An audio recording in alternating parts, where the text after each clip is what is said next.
Olá, pessoal, tudo bem? Eu vou iniciar agora a unidade 1, onde eu vou falar sobre a introdução ao estudo da administração pública.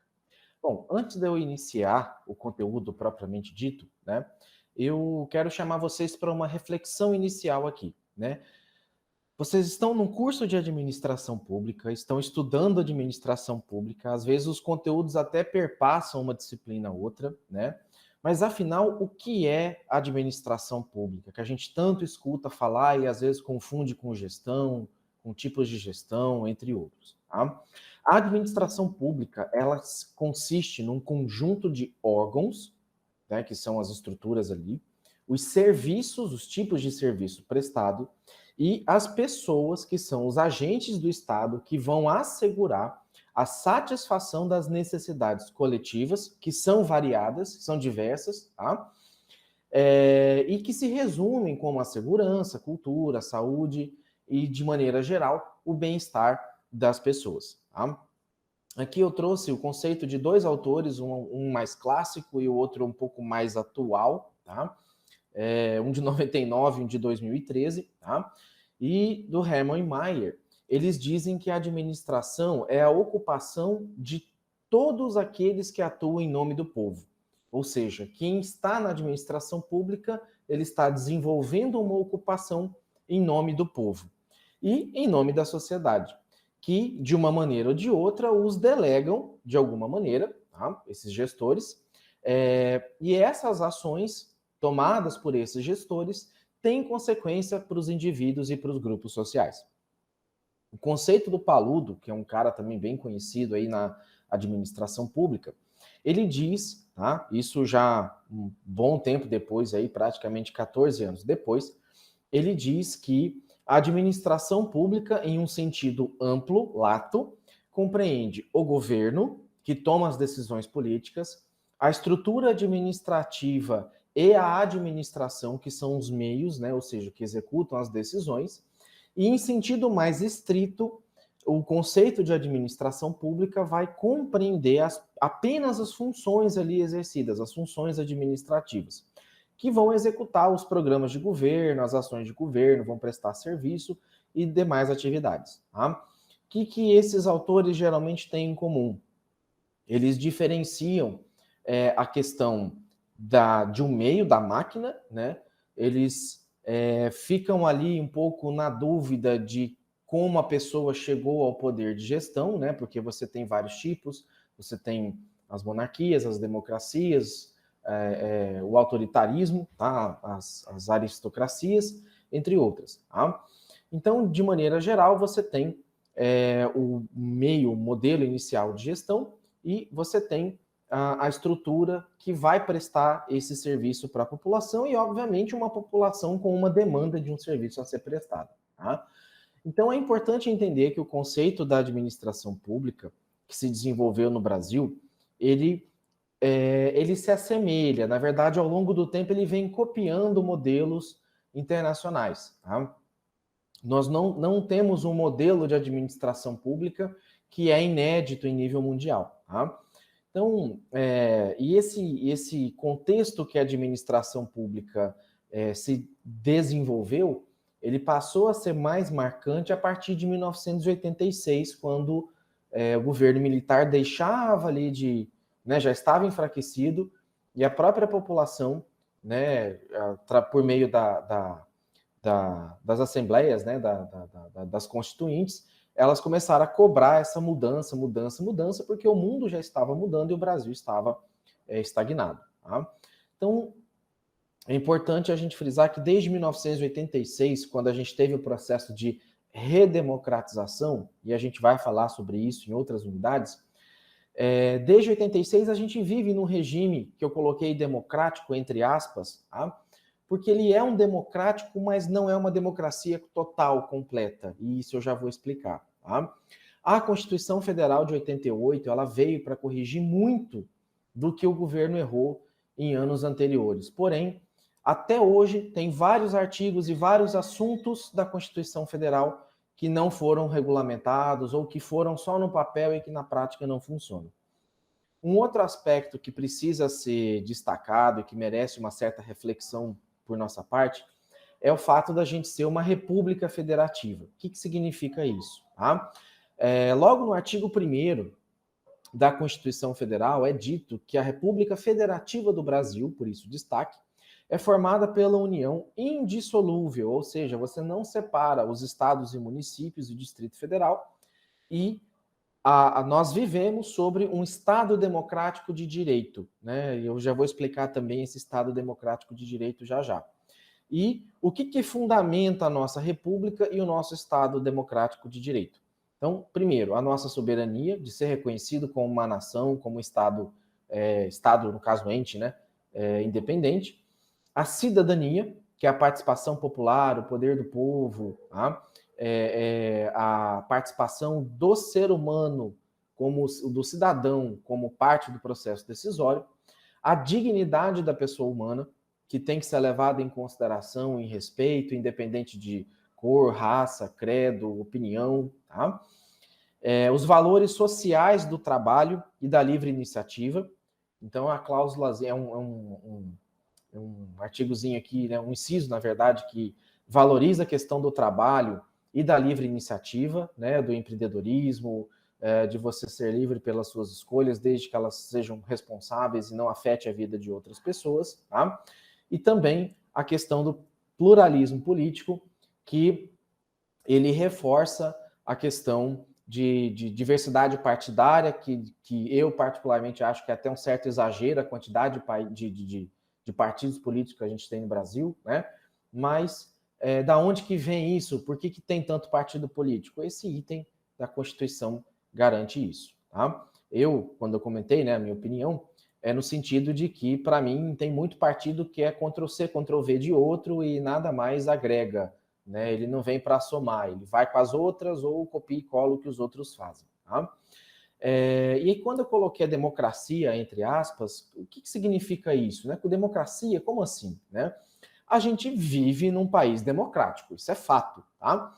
Mas a resposta sobre o significado de democracia não é tão simples assim, tá? O conceito da democracia, a origem, veio lá da Grécia clássica do século V a.C., com Aristóteles, e o seu modelo, o seu escopo é bastante amplo, complexo e algumas vezes contraditório, tá?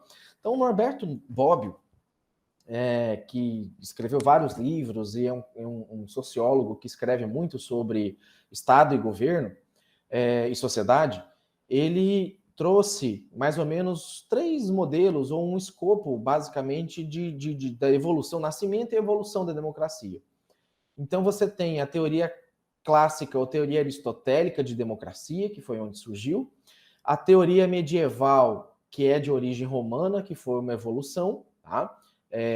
E a teoria moderna, nascida com o Estado moderno, que veio com novos problemas desse avanço da sociedade, da modernidade.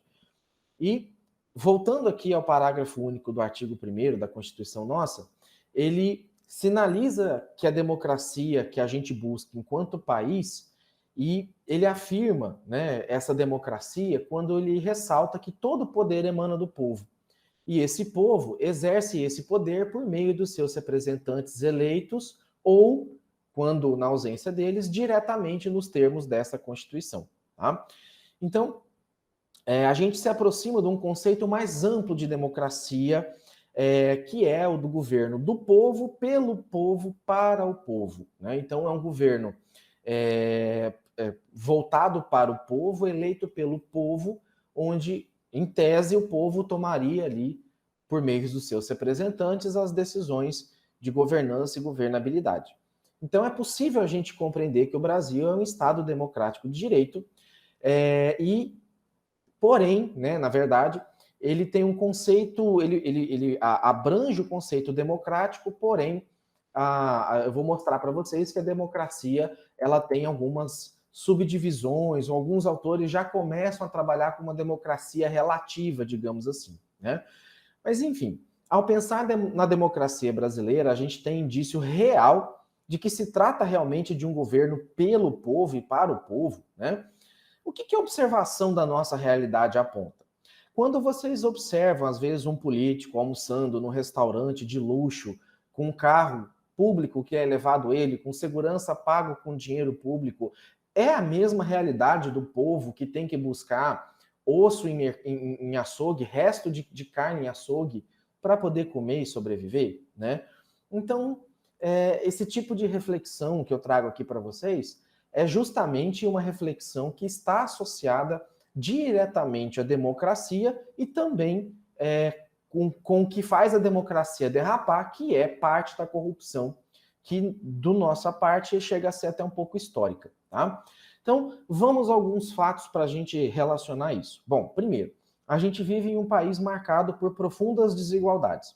Nem preciso citar muitos exemplos. Se a gente olhar ao nosso redor, a gente percebe isso.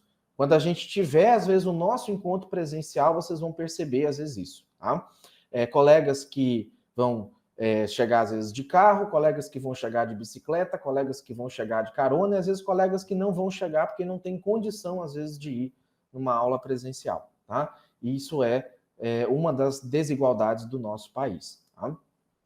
Outro fato é que uma grande parcela da população não tem as mesmas oportunidades de acesso à educação, à saúde, à segurança pública, entre outros. E uma pequena parcela da população acaba tendo, tá? Porque é amigo de um político, porque é amigo de um vereador, porque é amigo de um juiz, né? Porque tem uma certa influência, tá? Porque conhece alguém que sabe fazer, e muitos, a grande maioria, boa parte da população é simplesmente por ignorância, por não conhecer realmente os seus direitos, porque não lhe foi ensinado, porque não lhe é dito, porque também não correu atrás e porque as pessoas têm uma certa preguiça, às vezes, de buscar ali a informação ou não sabe também corretamente aonde buscar ali a informação correta. Uma fake news esparrama que nem rastilho de pólvora no WhatsApp. Mas uma informação útil, um aviso de utilidade pública, muitas vezes enfrenta certa resistência, e ainda que seja positivo, muitas vezes vem acompanhado com um comentário negativo ou coisa parecida, desacreditado e tal. Tá? Outro fato é que desde 1986, tá, que quando a gente passou a ter as assembleias constituintes, a gente vive, na verdade, num regime, e aí eu torno a colocar novamente, democrático, entre aspas. Tá? Então, o que explica essa bendita aspa e o que explica a diferença entre o ideal de democracia e a democracia na realidade? Tá? Então, o Robert Dow, que também é outro cara que vocês vão ver muito dentro da administração pública, ele estabelece algumas diferenças entre o ideal de democracia e a democracia real, né? Ou seja, ideal de democracia expectativa, democracia real, realidade. Diversas sociedades ao longo da história entraram em disputas violentas para a conquista de democracia. Tá? Teve o caso da Primavera Árabe em 2010, em que os regimes ditatoriais de 4 países, que foi a Tunísia, a Líbia, o Iêmen e o Egito, ruíram depois de anos no poder. Vocês vão lembrar aqui do Muammar Gaddafi, né, que era um ditador, entre vários outros ali. Tá? E nesses regimes ditatoriais, tá? A democracia ela é conquistada historicamente na base de muita luta, muitas guerras.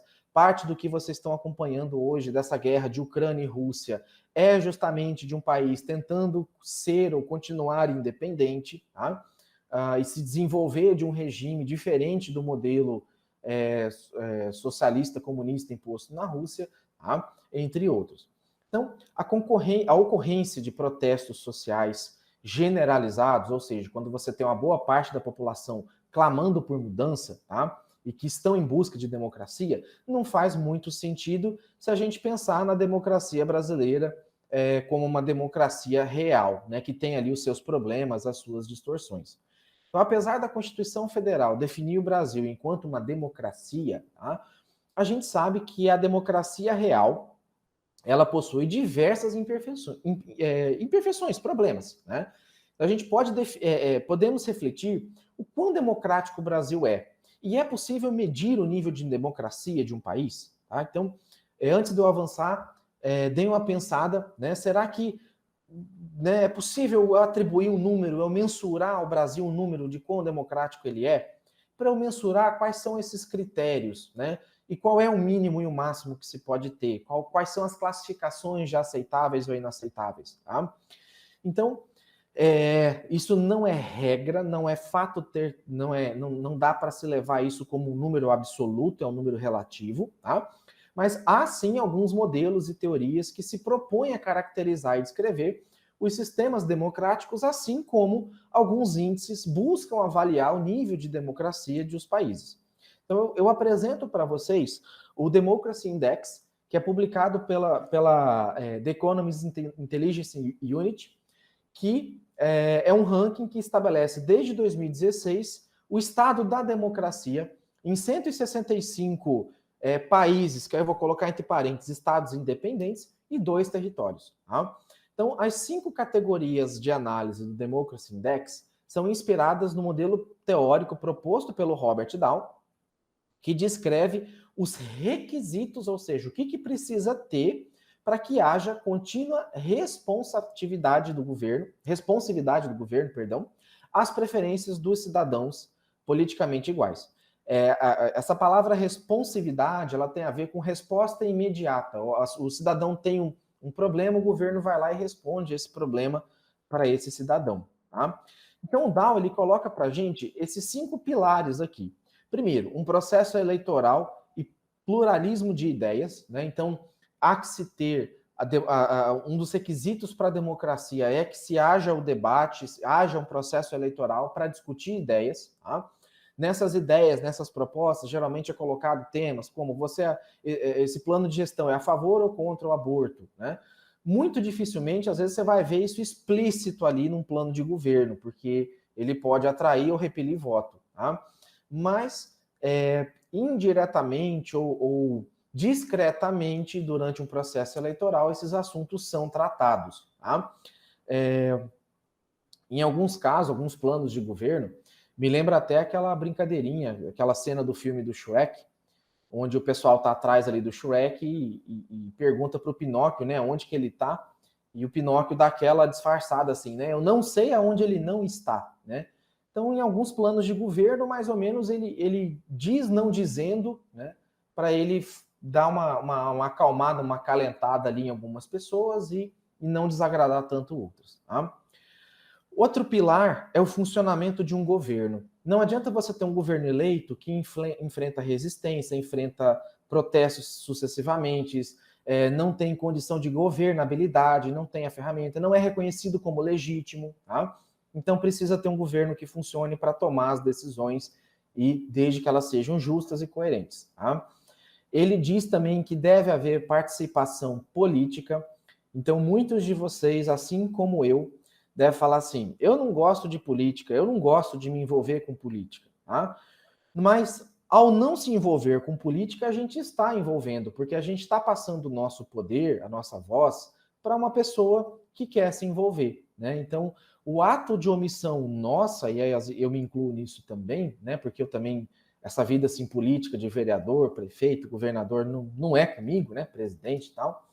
Mas, ao fazer isso, eu estou delegando o meu poder político para uma pessoa que quer fazer. E muitas vezes, o fato, às vezes, do país estar assim hoje é justamente porque as pessoas estão desacreditadas, as pessoas acabam cansando, falam, não quero mais brincar disso não, isso não vai dar em nada. Né? Outra questão é a cultura política. Né? Então, a cultura política no Brasil ela é uma cultura de política com P minúsculo, que é aquele político profissional, né? Aquele político que ele faz as ações para se reeleger, né? Ele entra, ele se candidata, é eleito e ele no primeiro dia de gestão dele ele já está pensando na reeleição, não está pensando necessariamente no povo. Tá? Esse é um dos problemas que a gente tem. Em países que funcionam, você tem um representante do povo que vota a favor daquele grupo que elegeu ele, da base dele, e não de acordo com distribuição de recurso público, ou porque é amigo de governador ou de presidente, né, ou por orientação ali diretamente partidária. Tá? E outro pilar são as liberdades civis, que é o direito de protesto, o direito de reclamar, o direito de fazer de expor, na verdade, ou de chamar a atenção para que algo precise ser mudado. Tá?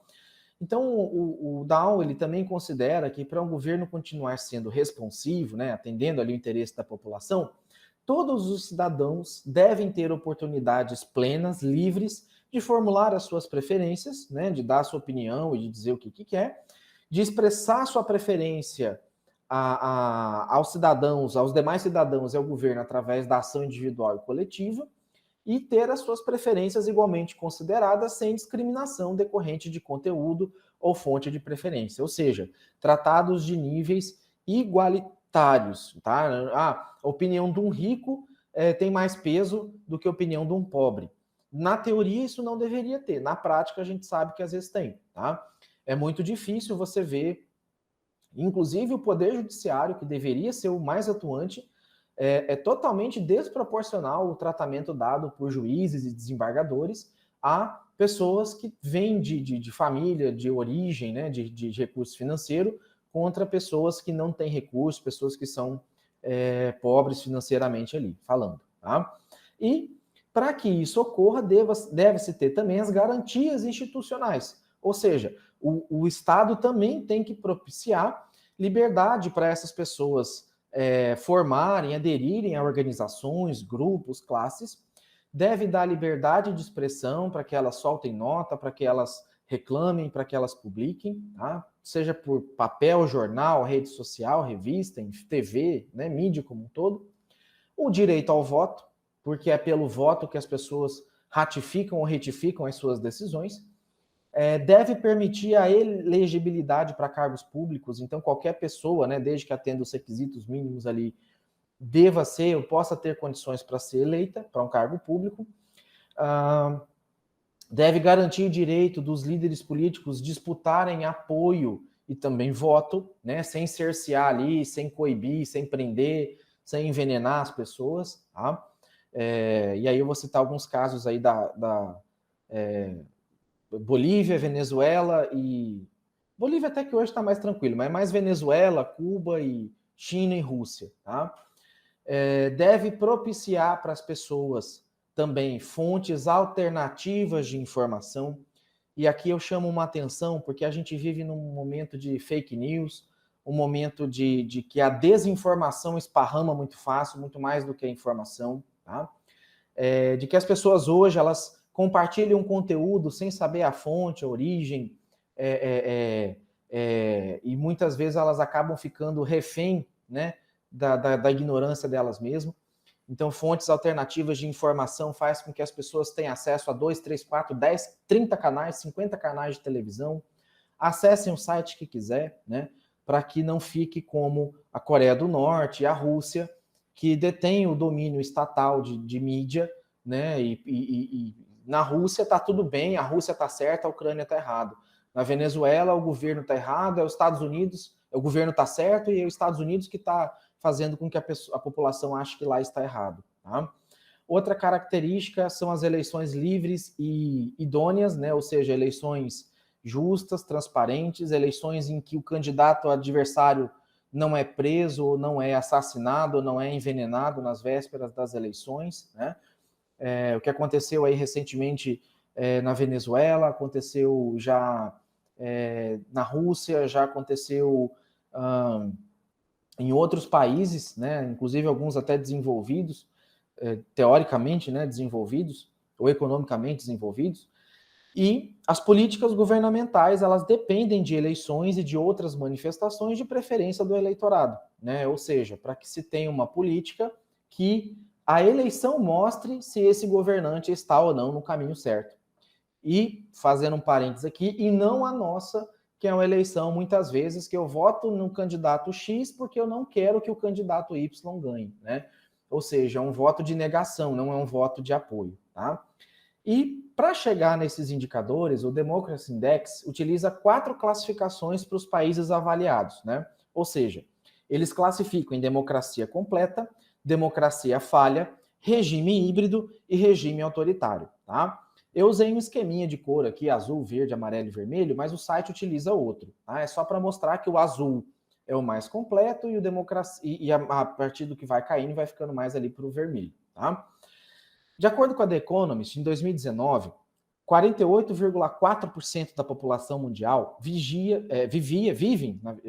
em regime democrático, apesar de que apenas só 5,7% desses 48% viviam em uma democracia completa. Tá?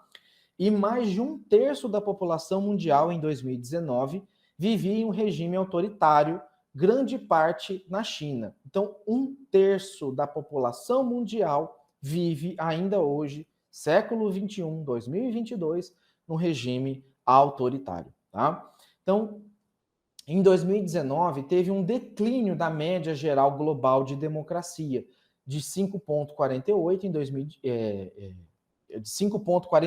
2018 para 5,44 em 2019. Ah, mas é pouquinho, professor, é 0,04%, né, por cento, né? Mas se você aplicar isso em cima de uma população mundial aí de 7 bilhões de pessoas, é um número considerável. Tá?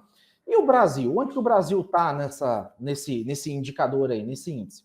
O Brasil atualmente ocupa a posição 52, 52ª, com a nota 6,86, e a nossa classificação é de uma democracia falha, tá? Então, em 2006, quando o índice começou a ser medido, a nota do Brasil era 7,38, tá? Em seguida, essa nota veio diminuindo, de 7,38, em 2014 chegou para 6,96. Tá? Em 2015, foi o ano do impeachment, houve um acirramento da crise política, iniciado com aqueles protestos de rua em 2013, aquelas ondas, né, verde e amarelo, que chegou até perto da Copa ali. Né? As notas mais baixas alcançadas pelo Brasil em 2019 foram no segmento de cultura política e funcionamento do governo, com as notas 5 e 5,36, respectivamente. As notas mais altas foram nos critérios de processo eleitoral e pluralismo, bem como liberdade civil, que chegou 9,58 e 8,24, respectivamente. Então, processo eleitoral, nota 9,58. E aqui eu já chamo a atenção de vocês, tá? De uma instituição externa que avalia completamente o processo democrático no Brasil, essa nota 9,58 é uma das mais notas altas entre vários países, na verdade, entre os países democráticos, acho que é a 5ª ou 6ª maior nota, tá? Desse item. Então, isso ratifica, mais uma vez, que o processo eleitoral nosso é justo. E por que não é 10, né? Porque tem suas falhas, ainda tem a questão, né, do poder econômico financeiro, da falta de fiscalização de Caixa 2, entre outras questões. Tá? E a questão da liberdade civil, 8,24, porque ainda que as pessoas vão para a rua, elas tomam bomba na cara, elas tomam pedrada, a polícia às vezes é um pouco agressiva, né? Tem hora porque tem um povo aí, quando junta aqueles black blocs aí, a polícia tem que ser mais radical mesmo. Mas tem governante que não aceita muito bem, e às vezes a polícia acaba queimando a largada, agredindo muito rapidamente as pessoas numa manifestação, que às vezes é totalmente pacífica. Tá?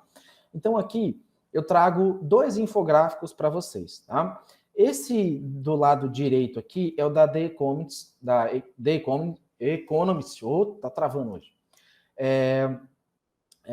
que traz para a gente a classificação dos 4 tipos de regime, né? Quanto mais perto do vermelho aqui, ó, a gente tem o regime autoritário, mais próximo de 0 é a nota. Quanto mais perto do azul, a gente tem a democracia completa, né? Então, de 0 a 4 vai de regime autoritário, de 4 alguma coisa até 6 alguma coisinha ali, 6,5 regime híbrido, de 6,5 ali até uns 8,5 a democracia falha, e de 8,5 a 10 a democracia completa, tá? Então, se a gente pegar aqui o Brasil, está em 6 pontos alguma coisa, né? A gente está num azulzinho clarinho aqui, tá? Percebam aqui que a gente tem a Venezuela aqui em cima, ó, tá? Já no regime autoritário, tá? E outra questão... e aí vocês percebam que Estados Unidos, o próprio Canadá aqui, Austrália, eles já vivem na democracia completa, tá? Os Estados Unidos ainda tem aqui, principalmente nos últimos anos, aí por conta do finalzinho do governo fugiu o nome lá Gente, fugiu o nome aqui agora. Do doidão lá, o Donald Trump, tá? Isso deu uma baixadinha na nota deles, tá? Mas fora isso, os Estados Unidos também são país assim que oscila ali entre a democracia completa e a democracia um pouquinho falha, tá? Uma coisa que eu queria chamar a atenção de vocês, deixa eu só limpar a tela aqui, para que vocês dessem uma observada nesse outro gráfico aqui embaixo, que compara o índice de percepção da corrupção medido pela Transparência Internacional, tá? E em que mais para o lado do amarelo é mais transparente e menos corrupto, e quanto mais para o lado do vermelho, tá? É menos transparente e mais corrupto, tá? Eles associam diretamente transparência com corrupção. Então, percebam que quanto mais democrático, ou quanto mais democracia completa, menos corrupção ou mais transparente tende a ser o governo, né? Se eu pegar aqui os amarelinhos nesse gráfico de baixo, que são os melhores, eu tenho aqui a Austrália e eu comparo com ela aqui, que vive na democracia completa. Eu pego essa região aqui, né, do Canadá, Estados Unidos, Alasca aqui, e comparo, né, eles também estão aqui nos amarelinhos. A Europa aqui, ó, a parte da Europa que está, né, um azulzinho claro e escuro, também está aqui no amarelinho, oscilando um pouquinho aqui para o laranjado.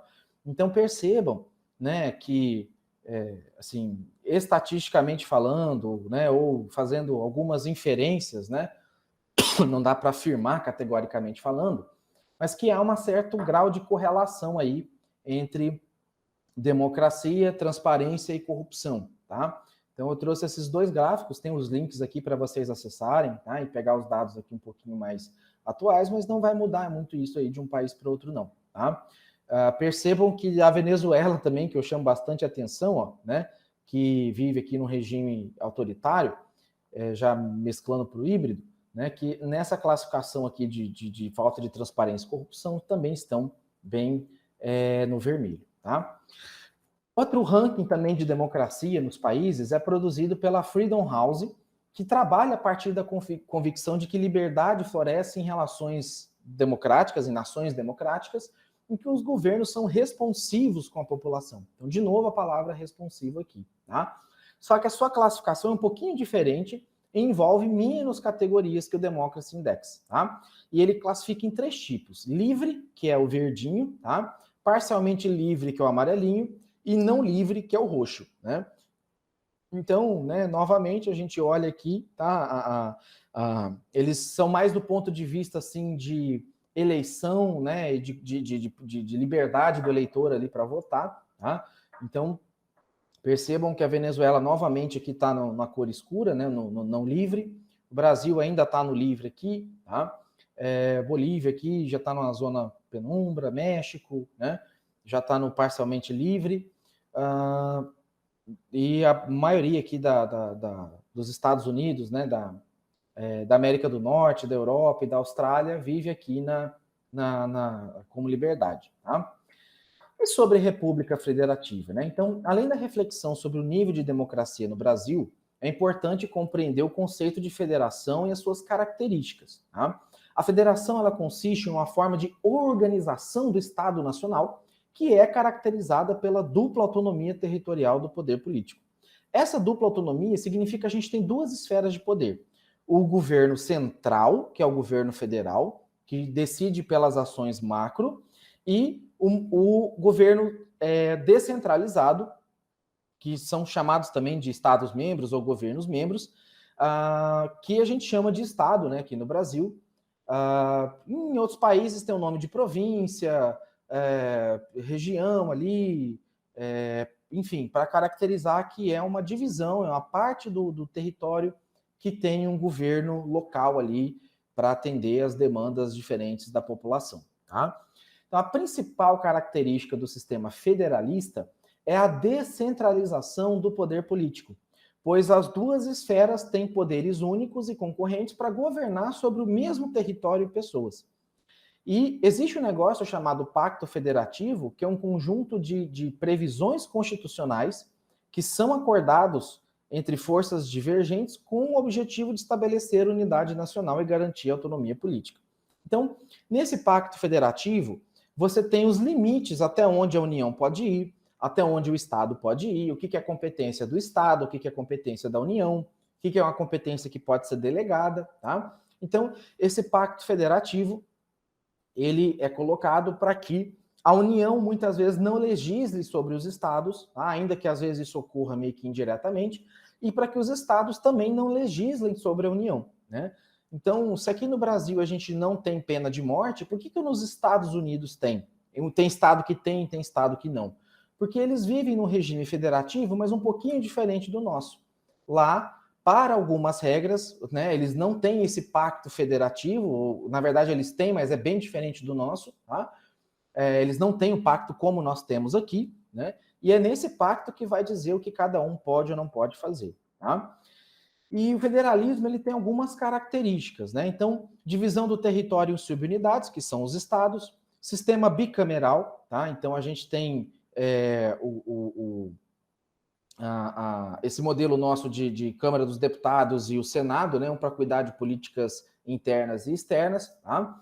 A gente tem os poderes executivo, legislativo e judiciário presente nos dois níveis federais, tá? E a existência da Suprema Corte, né, que é mais de ordem federal, tá? A gente tem também a definição de competências administrativa e fiscal em cada nível de governo, né, então até onde eles podem ir, e uma autonomia relativa de cada estado, de cada ente federado, tá? Então, algumas políticas ambientais, algumas políticas territoriais, algumas políticas agrárias, elas têm a sua característica de estado para estado, porque o Brasil parece que é uma união de vários países em um só, né? É um estado muito grande para ser administrado por um poder central, que muitas vezes o presidente aí, os presidentes chegam a visitar 1, 2, 3 vezes só ao longo dos 4 anos do mandato, porque se ele fizer isso com mais frequência, ele praticamente não governa, tá? Então, a gente pode tirar aqui como base que a democracia é uma condição indispensável para que se tenha o federalismo. Sem democracia não tem como ter federalismo, porque sem democracia não tem discussão de ideias e não faz sentido você ter divisão de espaços e de ideias ali. Ela está ligada diretamente à nossa primeira reflexão sobre democracia e a possibilidade dos países terem diferentes formas de atender aos critérios e sim serem considerados democráticos. Para o federalismo, a democracia é fundamental, porque a sua vigência que vai garantir a existência da dupla autonomia territorial, tá? Então, muitas vezes vocês conseguem ouvir, às vezes vocês escutam, o Nordeste tem uma demanda diferente do Sudeste ou do Centro-Oeste, né? Isso são características regionais e é uma característica do federalismo, tá? Os regimes autoritários, eles são incompatíveis com o sistema federalista, pois a vigência da soberania popular com eleições livres, periódicas e competitivas é uma condição da democracia, é um requisito exclusivo da democracia. Regimes autoritários, e como você tem ali a China, você tem a divisão em províncias. Mas quem escolhe os governadores, quem escolhe os representantes ali do governo é o governo, tá? Eles até têm um modelo ali, né, um parlamento que indica, que valida, na verdade, mas o próprio parlamento também é todo do governo, então não tem movimento de oposição, tá? A descentralização política territorial prevê uma certa autonomia para constituir e preservar o governo próprio e independente. Tanto a União quanto as unidades federadas podem ter seus governantes eleitos pela população, porque você tem essa eleição descentralizada, tá? Também é importante a gente citar o federalismo fiscal, porque não se trata apenas da descentralização administrativa, é preciso ter uma autonomia subnacional para cobrança de impostos e autonomia orçamentária. Então, Mato Grosso é um país que foi muito prejudicado, inicialmente não pelo Pacto Federativo, mas a Lei Candir, ela fez com que o Estado brasileiro, na verdade, né, o governo federal isentasse os produtos de exportação de impostos, tá? Então, você até pode cobrar um ICMS do combustível, mas você não pode cobrar um ICMS em cima do produto exportado. Então, um produto fabricado e vendido dentro do Mato Grosso paga ICMS.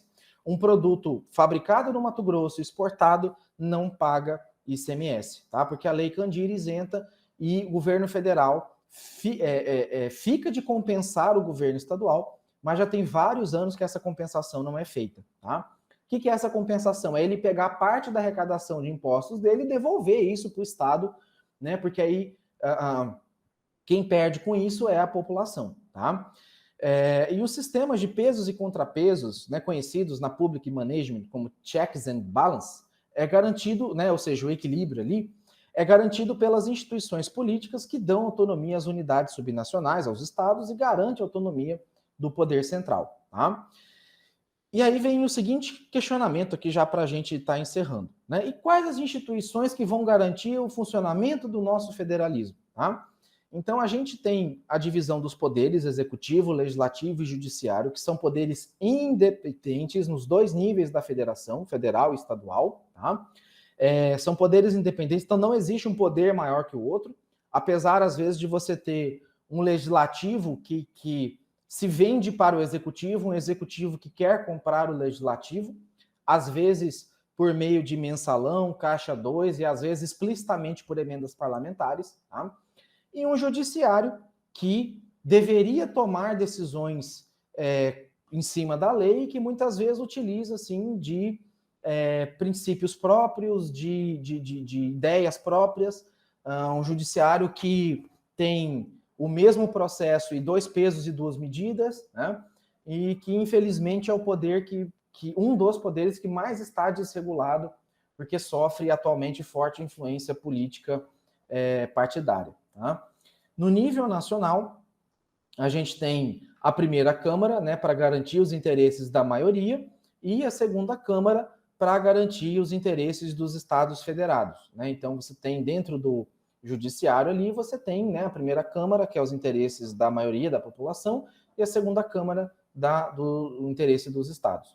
A gente tem a Suprema Corte de Justiça para a defesa da Constituição, que é o STF, né? Não vou entrar muito aqui nessa discussão, e os partidos políticos para assegurar pluralidade de ideias, porém, né, do jeito que está hoje, está muito bagunçado, as pessoas estão num partido de esquerda com ideias de direita, estão num partido de direita com ideias de esquerda, a coisa funciona meio bagunçada aqui no Brasil. A pessoa troca de partido igual troca de roupa, né? E as articulações políticas, elas são feitas mais visando o interesse próprio do que o interesse da própria população, tá? E aí eu concluo aqui a minha ideia no sentido de que a gente vive numa democracia, entre aspas, ou numa democracia falha, porque na teoria a gente tem as ferramentas para fazer com que a democracia funcione, porém, pelas razões já expostas na aula, né, como a falta de participação política das pessoas, a descrença por conta da corrupção, a luta como o sistema, né, o sistema cultural corrupto político brasileiro nosso acaba desestimulando a participação e a gente tem várias alternativas para superar isso, mas uma delas é através do ingresso da população mais jovem, né, que é uma população que vem com gás, que vem com ideias novas, que vem com ideias diferentes e diga-se de passagem, nesse último levantamento do TSE, houve recorde, mais de 2 milhões de novos títulos emitidos. Isso significa que a gurizada jovem, aí, né, a meninada nova, está vindo com força aí para mudar o rumo político, né, ou fazer com que a democracia nossa funcione de maneira plena. Tá? Então, eu encerro aqui essa primeira aula nossa e convido vocês para estarem comigo na nossa próxima aula, que vai falar sobre a República Federativa do Brasil. Então, um abraço e até a próxima aula. Tchau, tchau.